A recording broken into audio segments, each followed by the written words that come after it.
Good morning students, कैसे हो आप लोग। मैं सुमित सुथार आज फिर आप सब लोगों के सामने हाजिर हूँ चैप्टर नंबर 3 के साथ। कल तक अपनों ने चैप्टर पॉइंट नंबर 2 को कंप्लीट कर लिया था, पोलिनोमियल को, और मुझे लगता है कि मैंने एक भी टॉपिक नहीं छोड़ा है और अपनों ने बड़े आराम से धीरे धीरे एक एक पॉइंट के साथ किया है।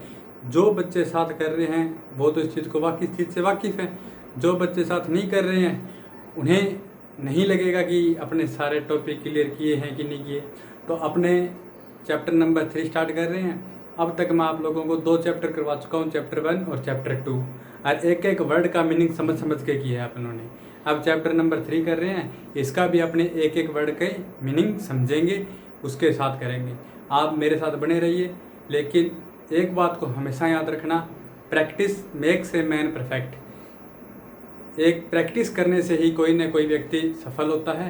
तो आप जितनी ज़्यादा प्रैक्टिस करोगे उतना ही आपका फ़ायदा होने वाला है। आप बात करते हैं प्रैक्टिस की, तो ये नहीं है कि वीडियो देखिए आपका काम हो गया। वीडियो देखो, उसको रोको, उसके अंदर जो जो लाइनें मैं बोर्ड पे लिखाता हूँ उसको अपनी कॉपी में लिखो। क्लास के अंदर होते हैं तो कैसे करते हैं, टीचर बोर्ड पे लिख देता है, फिर उसको आप नोट डाउन करते हो कि नहीं करते, वैसे करो। कोई टीचर कोई बात बोलता है उसको लिखो, ठीक है। इस वीक के अंदर अपने चैप्टर 3 कंप्लीट कर देंगे, फिर मंडे को टेस्ट होगा। आज अपने करने जा रहे हैं चैप्टर 3। तो सबसे पहले चैप्टर नंबर 3 का नाम देखिए। चैप्टर 3 का नाम है pair of linear equation in 2 variable. Pair का मतलब जोड़ा, लीनियर इक्वेशन यानी कि हिंदी में कहते हैं रैखिक समीकरण। लीनियर इक्वेशन किसको कहते हैं वो भी मैं आपको बताता हूँ, लेकिन कितने वेरिएबल वाली, 2 वेरिएबल वाली। लीनियर इक्वेशन आप लोगों के लिए नया नाम नहीं है। क्यों नहीं है? क्योंकि 9th क्लास के अंदर भी आप लोग कर चुके हो लीनियर इक्वेशन से रिलेटेड एक चैप्टर 9th क्लास के अंदर आप कर चुके हो। अब लीनियर इक्वेशन को समझने से पहले ये देखिए कि आपने क्या पढ़ा है पिछले चैप्टर में। पिछले चैप्टर में हमने आपको पढ़ाया था लीनियर पॉलिनोमियल। लास्ट चैप्टर के अंदर चैप्टर 2 में मैंने आपको बताया था लीनियर पॉलिनोमियल। क्या होता है लीनियर पॉलिनोमियल? लीनियर पॉलिनोमियल वो होता है एक ऐसा पॉलिनोमियल जिसकी डिग्री कितनी हो, डिग्री कितनी हो बच्चों, 1। जैसे कि मैं एग्जांपल लिख दूं x+1। यहाँ डिग्री यानी कि वेरिएबल की मैक्सिमम पावर, x की पावर कितनी है यहाँ 1। तो इसका मतलब ये कैसा पॉलिनोमियल है, लीनियर पॉलिनोमियल। अब मैं बात करता हूँ लीनियर इक्वेशन की। लीनियर इक्वेशन की ध्यान से देखना, जब भी आप इक्वेशन के अंदर नाम देखो EQUA, आ रहा है कि नहीं आ रहा, इसका मतलब जब पॉलिनोमियल को इक्वल के अंदर रख दें या 2 अलजेब्रिक एक्सप्रेशन को इक्वल के अंदर रख दें तो वो कैसा बन जाता है, इक्वेशन बन जाती है। देखो 2 अलजेब्रिक एक्सप्रेशन को अगर एक दूसरे के इक्वल रख दें तो वो क्या बन जाती है, इक्वेशन बन जाती है। इसके अंदर क्या कर रहा हूँ मैं, लीनियर पॉलिनोमियल को इक्वल टू 0 रख रहा हूँ। ये लीनियर पॉलिनोमियल है, इसको इक्वल टू 0 रख दिया तो ये कैसी इक्वेशन होगी, लीनियर इक्वेशन। क्यों? क्योंकि इसके अंदर x की पावर कितनी है 1, यानी कि लीनियर पॉलिनोमियल को जब इक्वल टू 0 कर देता हूँ, या एक लीनियर पॉलिनोमियल को, चलो इतना ही समझो, एक बार इक्वल टू 0 करते ये क्या बन गया, लीनियर इक्वेशन बन गई। अब ध्यान से सुनना, जो मैं आप लोगों को कह रहा हूँ उस चीज़ को ध्यान से सुनना। आप अपने चैप्टर के नाम को देखो। सबसे पहले मैं आपको आपके चैप्टर का नाम समझाने का ही प्रयास कर रहा हूँ। पेयर, पेयर का मतलब जोड़ा। लीनियर इक्वेशन आपको पता लगी, लीनियर इक्वेशन कौन सी होती है, पता लगी। आगे देखो इन 2 वेरिएबल, मतलब ऐसी लीनियर इक्वेशन जिसके अंदर कितने वेरिएबल होने चाहिए, 2 वेरिएबल होने चाहिए। यहाँ कितने वेरिएबल हैं बच्चों, एक ही वेरिएबल है। यहाँ कितने वेरिएबल हैं, एक ही वेरिएबल है। अब आपके सामने मैं एग्जाम्पल लिख रहा हूँ, आप लोग इस एग्जाम्पल को ध्यान से समझना। देखिए जितने, अगर धीरे धीरे से जैसे मैं आपको करवा रहा हूँ यहाँ ऑनलाइन, वैसा अगर मैं आपकी क्लास में पढ़ा रहा हूँ तो भी नहीं करवा पाऊँगा। रीजन क्लास में नंबर ऑफ स्टूडेंट्स ज़्यादा होते हैं तो डिस्टर्बेंस भी होता है, उनको भी कंट्रोल करना होता है, कॉपी चेक करना थोड़ा एक्स्ट्रा काम भी हो जाता है। यहाँ अपने पास कोई एक्स्ट्रा काम तो है नहीं, अपनों को पढ़ना है। तो आप एक एक वर्ड के मीनिंग को ध्यान से समझना। सबसे पहले पता लग गया लीनियर पॉलिनोमियल ऐसा पॉलिनोमियल जिसकी डिग्री 1 होती है। अगर लीनियर पॉलिनोमियल को इक्वल टू 0 रख दें तो वो लीनियर इक्वेशन बन जाती है। यहाँ क्या है, एक ही वेरिएबल है x, तो ये है लीनियर इक्वेशन इन 1 वेरिएबल। लीनियर इक्वेशन इन 1 वेरिएबल। अब मैं आप लोगों के सामने लिखने जा रहा हूँ लीनियर इक्वेशन इन 2 वेरिएबल। वो क्या कहता है, वो कहता है linear equation in two variable. Two variable का मतलब इसके अंदर कितने वेरिएबल होंगे? दो वेरिएबल होंगे। जैसे x plus 3y equal to 9, y plus 2x equal to -7, x plus 5y equal to 0, x plus y plus xy equal to 2, xy plus 3 equal to 9। आपको क्या करना है? आपको इनमें से देख के बताना है कि कौन सी equation linear equation in two variable है। ध्यान से समझो, यानी आपको क्या बताना है? लीनियर इक्वेशन होनी चाहिए, यानी कि डिग्री 1 होनी चाहिए। टू वेरिएबल यानी कि उसके अंदर दो वेरिएबल हो सकते हैं। पहली इक्वेशन देखो, एक वेरिएबल x है, एक वेरिएबल y है, इसकी पावर भी 1 है, इसकी पावर भी 1 है। ये कैसी होगी? लीनियर इक्वेशन होगी। ठीक है, एक एग्जांपल और लिख देता हूँ मैं, x plus Y equal to 3x। ठीक है, दूसरा देखिए, ये क्या है? एक वेरिएबल y है, एक वेरिएबल x है, दोनों की पावर 1 1 है। ये भी लीनियर इक्वेशन होगी, ये भी लीनियर इक्वेशन होगी। और कैसी होगी? दो वेरिएबल वाली होगी। ठीक है, आगे देखिए, एक वेरिएबल x है, एक वेरिएबल y है, लीनियर इक्वेशन होगी दो वेरिएबल वाली। इक्वल टू के अंदर आप ये मत सोचना जीरो नहीं है, ये 9 तो इधर आ जाएगा। अभी इसकी जनरल फॉर्म बता दूंगा मैं आपको, जनरल फॉर्म से कंपेयर कर लेना बच्चों। ax plus by plus C equal to 0, ये जनरल फॉर्म है लीनियर इक्वेशन की। समझ गए? ये 9 इधर आ जाएगा तो ax प्लस by प्लस सी बन रहा है।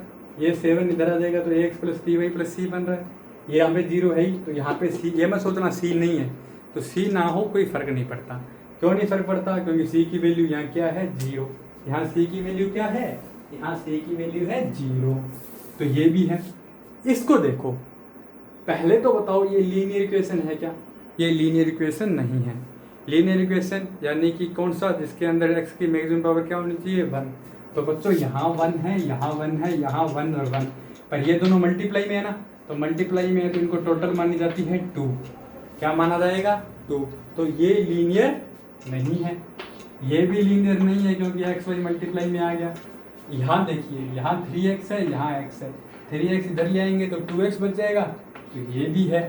यहाँ देखिए, अब आगे मैं लिखने जा रहा हूँ x प्लस 7 इक्वल टू 0। ये देखो, ये लीनियर इक्वेशन तो है, लेकिन आपसे क्या पूछा है? Linear equation in two variable, तो ये linear equation in two variable नहीं है।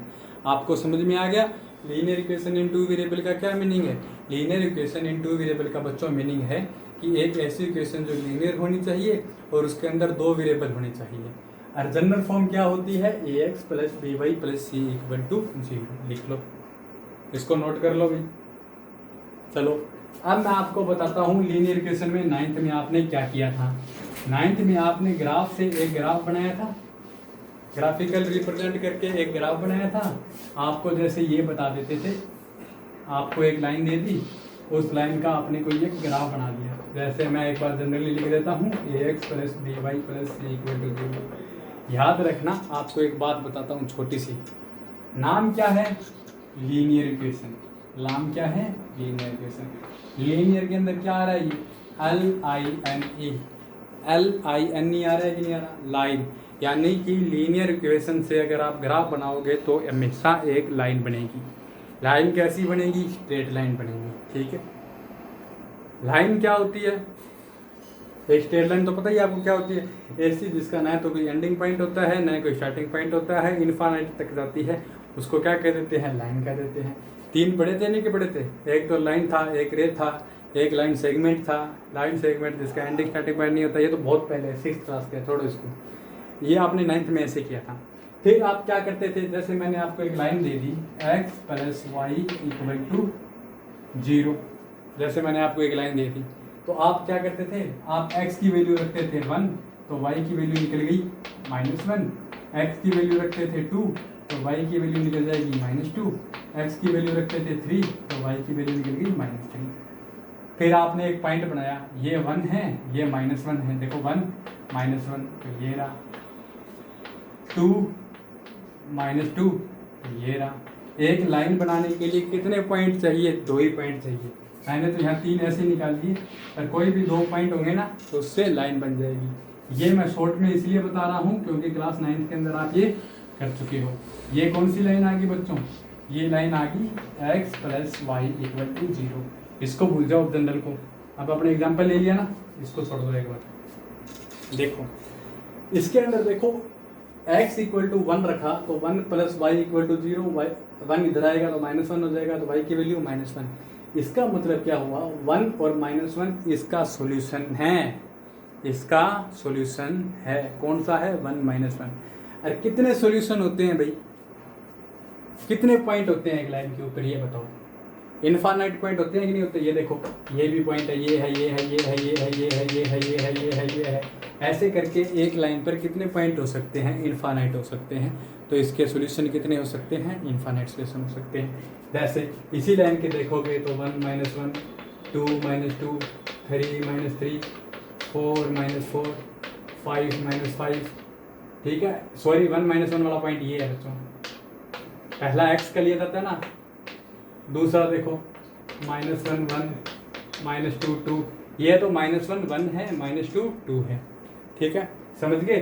तो एक लाइन के ऊपर कितने पॉइंट होते हैं? इनफाइनाइट। तो इसका मतलब एक लाइन पर कितने सॉल्यूशन हो सकते हैं? इनफाइनाइट सॉल्यूशन हो सकते हैं। ये आप पिछले पढ़ चुके हो। अब आपको मैं दे दूं एक पॉइंट ये वाला, आपसे पूछूं क्या ये पॉइंट इस लाइन का सॉल्यूशन है क्या? आप क्या कहोगे? नहीं है। क्यों नहीं है? क्योंकि ये लाइन इस पॉइंट से पास आउट हो रही है क्या? नहीं हो रही। ये लाइन जिन जिन पॉइंट से जाएगी वही वही इसके सॉल्यूशन होंगे। ठीक है, general equation ax + by + c = 0। अब अपने आपके चैप्टर के ऊपर आ जाओ। जो बोर्ड पे लिख रहा हूँ सारा का सारा आपकी फेयर कॉपी में नोट होना चाहिए। अब अपने कॉपी के ऊपर आ जाओ, पॉइंट पे आ जाओ जो आपका चैप्टर का नाम है। अभी अपने चैप्टर का नाम समझने की कोशिश कर रही है इतनी देर से, तो अब चैप्टर के नाम पे आओ। चैप्टर का नाम क्या कहता है? Pair of linear equation and 2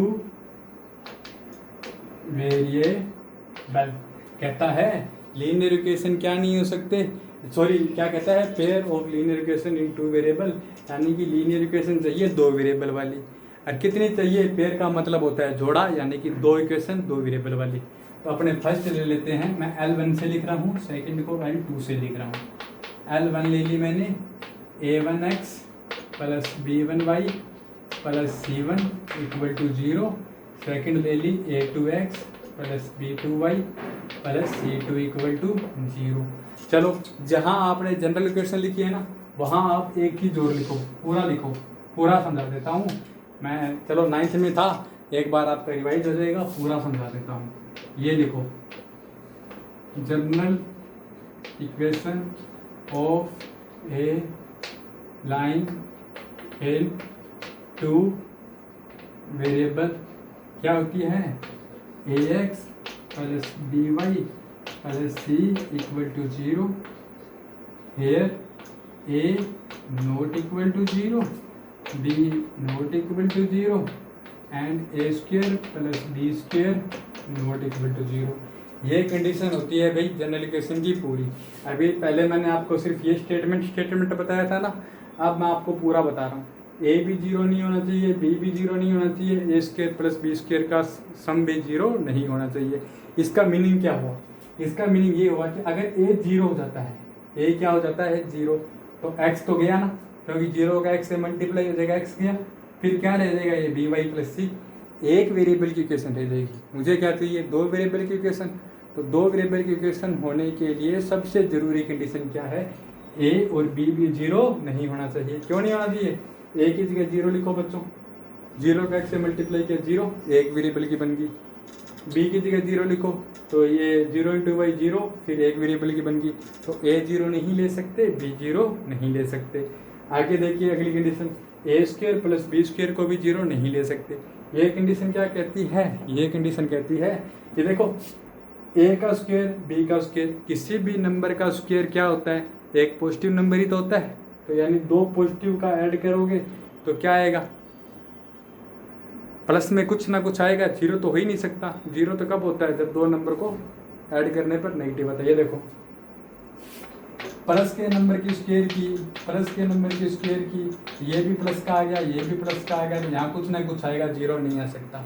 कोई भी नंबर लिख के देख लो, 2 3 4 5 6 7 8, दोनों नंबर प्लस किया ना, और दोनों नंबर प्लस किए हो तो हमेशा कुछ ना कुछ आता है, जीरो नहीं आ सकता। आगे देखो, अगर ये नंबर भी माइनस है, ये नंबर भी माइनस है, इनका स्क्वायर करो, ये भी प्लस का आएगा, ये भी प्लस का आएगा, इनका नंबर करोगे तो ये जीरो नहीं आ सकता। यानी कि कभी भी दो नंबर की स्क्वायर का ऐड जीरो नहीं आ सकता। ये कब आ सकता है, जब इमेजिनरी नंबर हो। और अपनों को ये क्या कहता है, ए और बी इमेजिनरी नहीं लेने हैं। ये कंडीशन समझ में आ गई, ठीक है। अब आगे करते हैं अपने, इसमें आ जाओ ऊपर वाली में। अब देखो, ये भी लीनियर इक्वेशन है दो वेरिएबल में, ये भी लीनियर इक्वेशन है दो वेरिएबल में। और मैं आपको क्या बता चुका हूँ कि लीनियर इक्वेशन होता है वो एक लाइन को रिप्रेजेंट करता है। किसको रिप्रेजेंट करता है, लाइन को। तो अब अपने पास तीन केस बनेंगे। कितने केस बनेंगे, first case, second case, third case. Case first, case second, case third. अब आप पूछोगे तीन केस कैसे बनेंगे। पहला केस बनेगा व्हेन, अब मैं पूरा नहीं लिखूंगा, मैं सीधा लिख दूंगा। इसको रिप्रेजेंट किया ना L1 से, इसको रिप्रेजेंट किया ना L2 से। When L1 and L2 intersect each other. ये क्या कहता है, L1 और L2 एक दूसरे को क्या करते हैं, इंटरसेक्ट कर रहे हैं। L1 और L2 एक दूसरे को क्या करते हैं, इंटरसेक्ट कर रहे हैं। अब ये देखो, मैंने कहा एक लाइन मेरी L1 ये आ गई, L1 कौन सी L1, A1x प्लस B1y प्लस C1 इक्वल टू 0। एक लाइन ये आ गई L2x plus B2, sorry L2 line आई है ना, ये सीधा L2 से लिख लेते हैं। क्या कहा मैंने, L1 और L2 एक दूसरे को इंटरसेक्ट कर रहे हैं। अब इंटरसेक्ट कर रहे हैं तो इस पॉइंट को क्या कहेंगे, जिस पॉइंट पे इंटरसेक्ट का मतलब होता है दोनों लाइनें एक दूसरे को काट रही है। हो सकता है कि नहीं हो सकता, बोर्ड पे एक लाइन ऐसे खींच दी, एक लाइन ऐसे खींच दी, दोनों एक दूसरे को काट रही है, तो इन दोनों को क्या कह दूंगा मैं, इंटरसेक्टिंग लाइन। इसकी तो कंडीशन होती है, अगर ये 90 डिग्री पे काटे तो इनको परपेंडिकुलर लाइन कह देते हैं, अगर 0 डिग्री पे काटे तो इनको पहले लाइन कह देते हैं। देखो यहाँ क्या हो गया, ये दोनों लाइनें एक दूसरे को इंटरसेक्ट कर रही है, तो ये पॉइंट कौन सा हो गया, इंटरसेक्टिंग पॉइंट। अब मैं जो बात कह रहा हूँ उस बात को ध्यान से सुनना और अपनी कॉपी के अंदर एज इट इज लिख लेना, जैसा मैं बोल रहा हूँ। मैं बोल रहा हूँ, अब जो मैं बोल रहा हूँ ना उसको लिखना शुरू कर दो कॉपी पे। मैं बोल रहा हूँ यहाँ दोनों लाइन एक पॉइंट पर इंटरसेक्ट कर रही है। यहाँ दोनों लाइनें एक ही पॉइंट पर इंटरसेक्ट कर रही है। इसका मतलब यह इंटरसेक्टिंग पॉइंट दोनों लाइनों में कॉमन है, दोनों लाइनों में कॉमन है। अतः हम कह सकते हैं कि इसका केवल एक ही सॉल्यूशन होगा। क्यों, देखो इस लाइन पर तो इनफाइनाइट पॉइंट है कि नहीं है, इस लाइन पर इनफाइनाइट पॉइंट है कि नहीं है, दोनों पे इनफाइनाइट पॉइंट है ना। लेकिन एक ये पॉइंट ही ऐसा कॉमन पॉइंट है जो इस लाइन पे भी है और इस लाइन पे भी है। ये एक ही ऐसा पॉइंट है ना जो दोनों लाइनों पे, इसका मतलब ये पॉइंट क्या है, दोनों लाइनों में कॉमन है। ये लाइन पॉइंट क्या है, दोनों लाइनों में कॉमन है। तो यहाँ लिख देता हूँ मैं,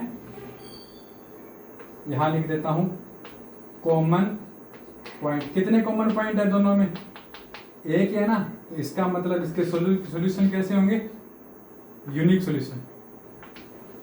यूनिक सॉल्यूशन हिंदी में कहते हैं अद्वितीय हल, यानी कि इसका केवल एक ही सॉल्यूशन होगा। कौन से वाला, ये इंटरसेक्टिंग पॉइंट वाला। इतना समझ में आ गया। अब केस सेकंड देखते हैं। ऐसा भी तो हो सकता है कि दोनों लाइनें एक दूसरे के पैरेलल हो। जैसे पहले मैंने कहा था कि ऐसा हो सकता है कि L1 और L2 एक दूसरे को इंटरसेक्ट कर दे। इंटरसेक्ट कर दिया तो दोनों में एक कॉमन पॉइंट आ गया, यानी दोनों का सॉल्यूशन एक हो गया, यूनिक सॉल्यूशन हो गया। आगे देखिए, ऐसा नहीं हो सकता क्या, ऐसा भी हो सकता है। When L1 and L2 parallel, L1 और L2 क्या हो, पैरेलल हो। पैरेलल का मतलब क्या होता है, जो इनफाइनाइट तक एक दूसरे को इंटरसेक्ट ना करे। ये देखो, ये लाइन जा रही L1, ये लाइन जा रही L2, दोनों पैरेलल है कि नहीं है। अब बताओ, क्या ये दोनों लाइनें किसी भी पॉइंट पे इंटरसेक्ट करेगी क्या? इसको यहाँ ले जाओ इनफाइनाइट तक, यहाँ ले जाओ इनफाइनाइट तक, ये कभी भी एक दूसरे को इंटरसेक्ट नहीं करेगी। एग्जाम्पल, रेल की पटरियाँ नहीं होती क्या, एक पटरी की बात कर रहा हूँ मैं, ये मत कहना जब क्रॉस करती है तब दो अलग अलग पटरियाँ एक दूसरे को क्रॉस करती है। एक ही जब रेल की पटरी होती है तो उसकी दोनों गाड़ियाँ, इधर वाली इधर वाली, एक दूसरे को कभी इंटरसेक्ट करती है क्या? दोनों के बीच की डिस्टेंस उतनी ही रहती है। तो यहाँ इंटरसेक्टिंग पॉइंट है क्या? नो, यहाँ कोई भी इंटरसेक्टिंग पॉइंट नहीं होगा क्योंकि ये एक दूसरे को इंटरसेक्ट करती ही नहीं है। तो मैंने क्या लिख दिया, नो इंटरसेक्टिंग पॉइंट। अगली लाइन लिख सकता हूँ मैं, नो कॉमन पॉइंट, कोई कॉमन पॉइंट नहीं है। मतलब इन दोनों लाइनों के अंदर ऐसा कोई भी पॉइंट नहीं है जो L1 पे भी हो और L2 पे भी हो, है क्या? नहीं है। जैसे इसमें ये वाला पॉइंट था, ये दोनों लाइन पे था, इसमें तो ऐसा कोई पॉइंट ही नहीं है। तो इसके सॉल्यूशन कितने होंगे? नो सॉल्यूशन, इसका कोई भी सॉल्यूशन नहीं होगा। या यहाँ लिख देता हूँ मैं, number of solution equal to 0। अब ये मत कहना सर इस लाइन पे इनफाइनाइट पॉइंट है, इस लाइन पे इनफाइनाइट पॉइंट है। वो तो तब पूछा गया, तब बताया था मैंने जब आपके पास एक ही लाइन थी। यहाँ पेयर है ना लाइन का, तो दोनों में कॉमन देख रहे हैं, कोई कॉमन पॉइंट नहीं है, तो इसका मतलब कोई सोल्यूशन नहीं है। यहाँ नंबर ऑफ सोल्यूशन कितनी है? 0।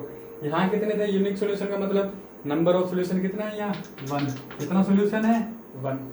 तीसरा केस क्या हो सकता है? तीसरा केस हो सकता है जब एक लाइन ड्रॉ की, दूसरी लाइन उसके ऊपर ही आ गई। एक लाइन ये रही, दूसरी लाइन इसके ऊपर ही आ गई, दोनों लाइन एक दूसरे के ऊपर आ गई।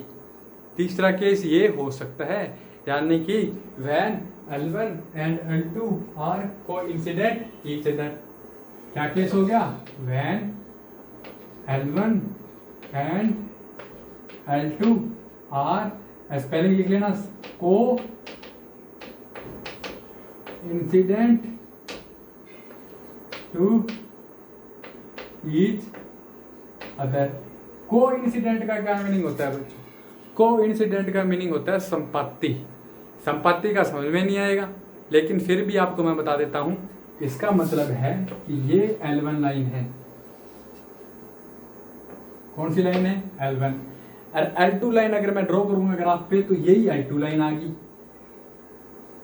बताओ, दोनों लाइनें एक दूसरे के ऊपर आ गई कि नहीं आ गई?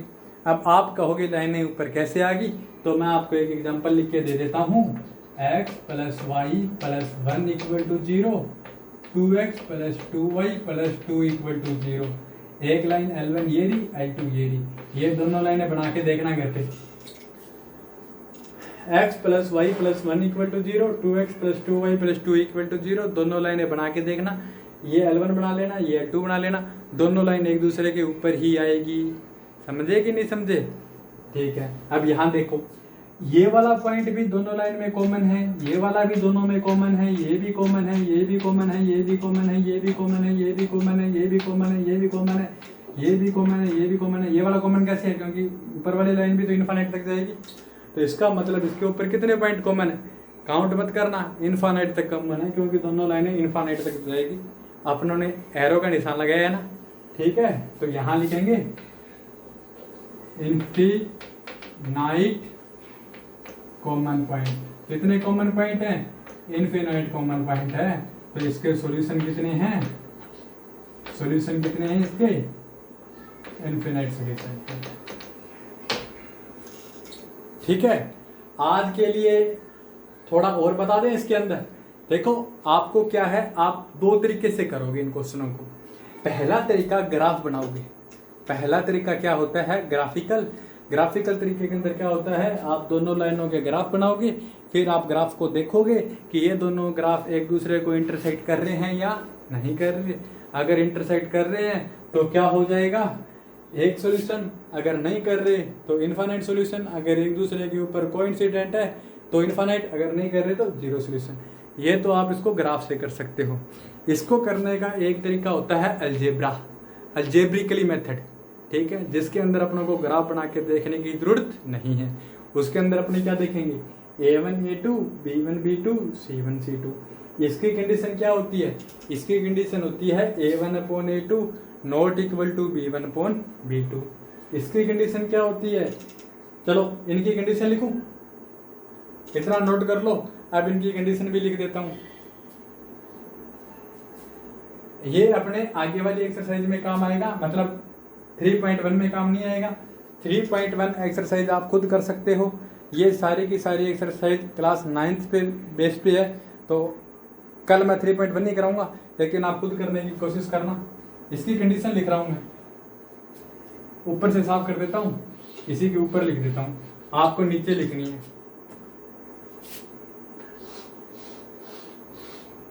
इसकी कंडीशन, ये इसकी कंडीशन है और ये इसकी कंडीशन है। इसकी कंडीशन होती है बच्चों A1 upon A2 not equal to B1 upon B2। जब A1 अपॉन A2 और B1 अपॉन में B2 एक दूसरे के इक्वल ना हो तो हमेशा एक ही पॉइंट पर इंटरसेक्ट करेगी, ठीक है। इसके अंदर A1 A2 और B1 अपॉन B2 तो बच्चों इक्वल होता है, लेकिन C1 अपॉन में C2 इक्वल नहीं होता। तो ये वाली लाइनें हमेशा क्या होगी, पैरेलल होगी। थर्ड देखो, थर्ड में क्या होगा, A1 A2 B1 B2 और C1 अपॉन में C2, तीनों का रेशो हमेशा क्या आएगा, इक्वल आएगा। सीख गए। जैसे आपके पास लाइनें आ गई, इसका एग्जांपल लिख देता हूँ। यहाँ लाइन आ गई 2x plus 3y plus 5 equal to 0, 3x plus 7y plus 9 equal to 0। यहाँ देखो A1 अपॉन में A2 यानी कि 2 अपॉन 3, B1 अपॉन में B2 3 अपॉन 7। तो अब आपको क्वेश्चन करके दिखाने की जरूरत नहीं है। पेपर में क्वेश्चन आ जाता है find the number of solution when pair of lines pair of linear equation in two variable are given below.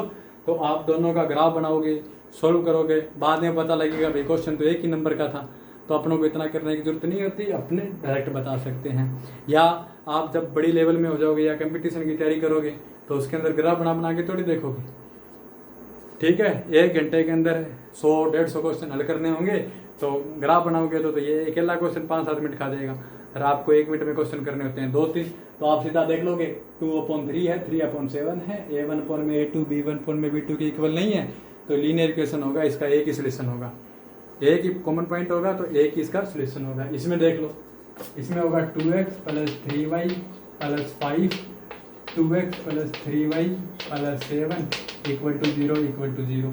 यहाँ देखो A1 अपॉन में A2 1, B1 अपॉन में B2 3/3, यानी कि इक्वल है कि नहीं है, इक्वल है ना। आप पूछोगे इक्वल कैसे है, 2/2 भी 1 होता है, 3/3 भी 1 होता है, तो A1 अपॉन में A2 B1 अपॉन में B2 इक्वल है, तो इसका मतलब ये कैसा लाइन आएगा, पैरेलल लाइन आएगी। तीसरा देखो x plus Y plus 1 equal to 0, 2x plus 2y plus 2 equal to 0। ध्यान देखो A1 अपॉन में A2 1/2, B1 अपॉन में B2 1/2, C1 अपॉन में C2 1/2, तीनों इक्वल है कि नहीं है, ठीक है।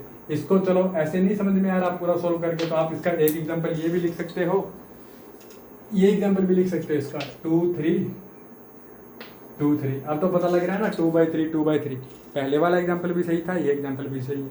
2/3 A1 अपॉन में A2 B1 अपॉन में B2 2/3, पर C1 अपॉन में C2 तो 5.7 है ना। चलो ठीक है, आज की क्लास ये मत समझना इंपॉर्टेंट नहीं है, आज की क्लास 3rd एक्सरसाइज की सबसे इंपॉर्टेंट क्लास के अंदर आ चुकी है। सारा का सारा बेस आज बता चुका हूँ, और मेरा कराने का तरीका यही है, जब से अपने करने चल रहे हैं तो सबसे पहले एक एक वर्ड का मीनिंग समझना है। तो आज मैंने आपको एक एक वर्ड का मीनिंग ही समझाया है। कल 3.1 करूँगा, और आपसे निवेदन करता हूँ कि आप मुझसे पहले 3.1 करने का प्रयास कीजिए, ठीक है। चलिए ओके, अलविदा लेते हैं, कल फिर मिलेंगे। लाइक कीजिए, शेयर कीजिए, सब्सक्राइब कीजिए, और कोशिश कीजिए स्कूल ऐप मैंने इसको यूट्यूब लिंक पर देखने के लिए। बाय, टाटा।